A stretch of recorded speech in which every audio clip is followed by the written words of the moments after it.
11 juillet 2023. Cameroun. Mauvaise nouvelle pour 48 PCA d'entreprises publiques. Dans une récente publication disponible sur la toile, Viviane Ondou-Abiwol, connue pour son expertise sur la thématique de gouvernance, sonne presque le tocsin. Le titre de son analyse, 12 juillet 2017-12 juillet 2023, au moins 48 PCA officiellement illégaux du point de vue des lois 010 et 011 du 12 juillet 2017, indique la nécessité de procéder à la rotation des dirigeants des entités publiques au Cameroun, si celles-ci veulent s'inscrire dans la mouvance des contrats de performance.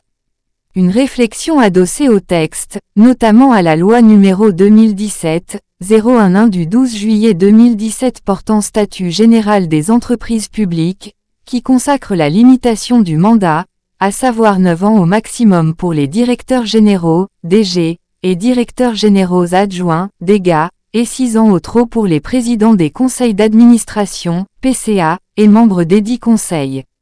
Le respect de la durée des mandats s'assimilant à un acte d'exemplarité et d'intégrité.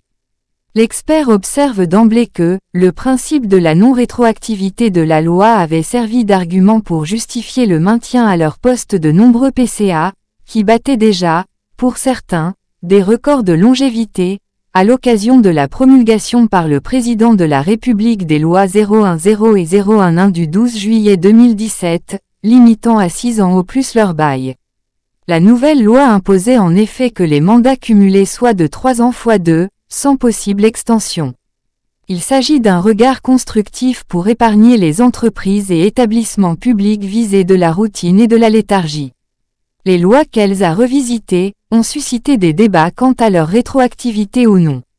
Au-delà des personnes, l'esprit de la nouvelle loi était la recherche de la performance. La mobilité du top management des entités publiques avait en effet été retenue par le législateur comme l'un des critères de performance, au même titre que la rémunération et la reddition des comptes, écrit-il. Il ressort de son analyse il y a quelques mois que, le statu quo observé dévoile sans ambiguïté le choix qui a été retenu, celui de la non-rétroactivité. En concédant le principe de la non-rétroactivité, le 12 juillet 2023, les PCA en poste depuis 2017 auront finalement atteint le terme de leur mandat. Elle précisait également qu'il n'y a aucun acharnement. Il convient de relever qu'il ne s'agit pas de question de personne, mais de respect de la loi. Celle-ci prévoit que le ministre de tutelle informe la présidence de la République, 6 mois avant l'échéance de la fin du mandat du PCA. Cette diligence aurait donc dû être faite par toutes les tutelles concernées. Sa démarche, dans le cas de l'espèce, consiste à rechercher des informations rendues disponibles sur la nomination des PCA. Sur les 113 entreprises et établissements publics répertoriés en avril dernier, 102 le faisaient. Sur les 102, 48 PCA, soit 47%, auront atteint et dépassé la période prévue de leur mandat de 6 ans le 12 juillet 2023. Les durées au poste vont de 6 à 31 ans, par ailleurs, seulement 8 femmes sur 48, soit 16,66%, faisaient partie de cet effectif.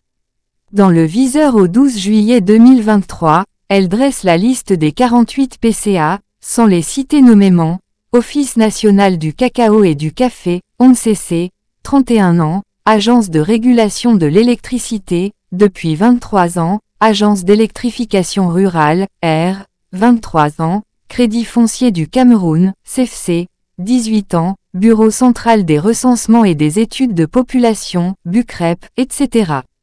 L'expert ne pense pas moins que, la remise à zéro des compteurs en 2017 faisait de l'échéance de 12 juillet 2023 un deadline, l'indépassable Rubicon, au risque de faire du non-respect d'une loi aux dispositions claires et à l'interprétation univoque une sape du dispositif légal qui sert de fondement à l'état de droit.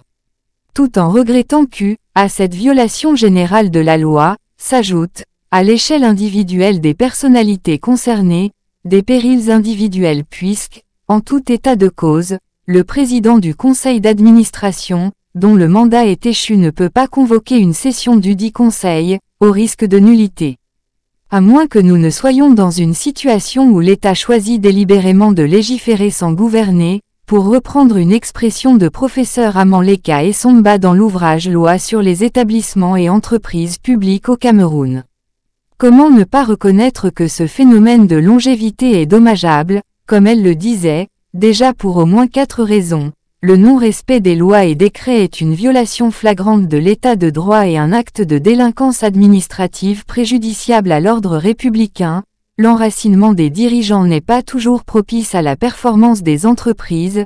La théorie du changement retenue dans le cadre de la réforme des entités publiques ne peut s'appliquer au regard du non-respect de ces hypothèses de causalité violées par l'absence de mouvement. Les dirigeants concernés engagent leurs responsabilités civiles et pénales en prenant des actes dont la légitimité peut être contestée.